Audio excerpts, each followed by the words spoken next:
Well, hello everyone, and welcome to the long walk and the Dreamtime at the G.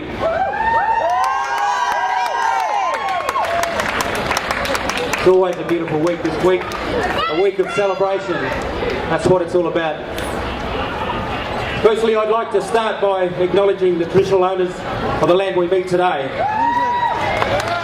And we should keep that. We should keep that.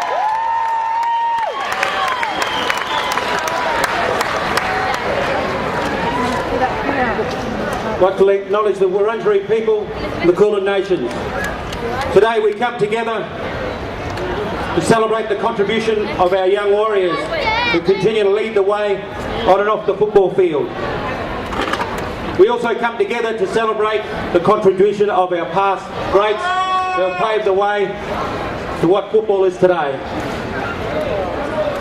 Late last year, one of our true great legends of the game passed away, Maurice Rioli. Tonight we come together to honour him and pay our respect to a man who done so much to inspire others. A Tiwi man, Maurice Rioli's legacy will live on forever in the hearts of so many Australians he touched. We watched him weave his magic on the field, on the football field, and in our living rooms and on TV. We watched in awe of the man who did things in a way no one could and made it look so easy. He truly was the Rolls Royce of footballers. Maurice Rioli.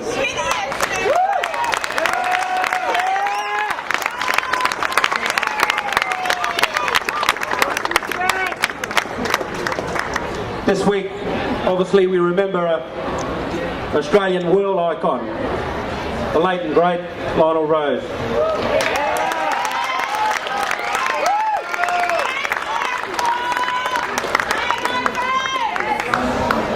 Thank you to Lionel's son Michael and talking to his wife Jenny for coming along today and giving us the opportunity to pay tribute to a great Australian.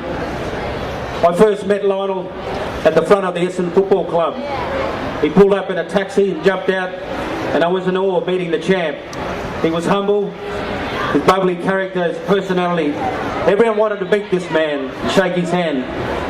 When you reflect on Lionel's achievements at that time of great struggle for Aboriginal people, Lionel's achievement changed the landscape of opportunity for Indigenous Australia. He truly is a champion of the people. Thank you for being you, Lionel.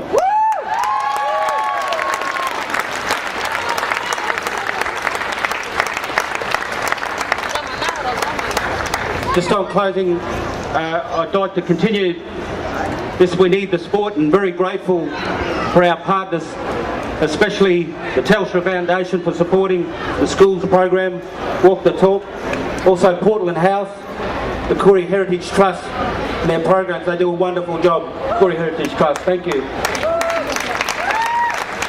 Also to the Essendon Football Club and this great game that we're going to go and see tonight. Obviously the Richmond Football Club for their expo today was absolutely wonderful for our kids.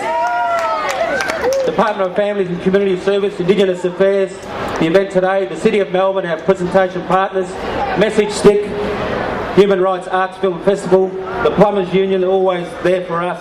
I love those guys, and our volunteers, thank you.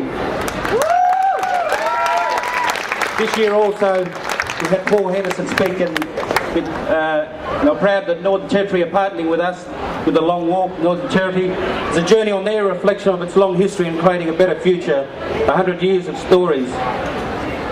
The Long Walk is about raising awareness of Indigenous issues. One of Indigenous issues is self-determination, and getting a place at the table to discuss your future and to become equals in the future. The Long Walk is about bringing people together, and we're all on the journey to create a better Australia, not just for Indigenous Australians, but for all Australians. Once again, I invite you to walk with me, and we will continue to keep walking until the real reconciliation and equality between Indigenous and non-Indigenous Australia happens. Thank you.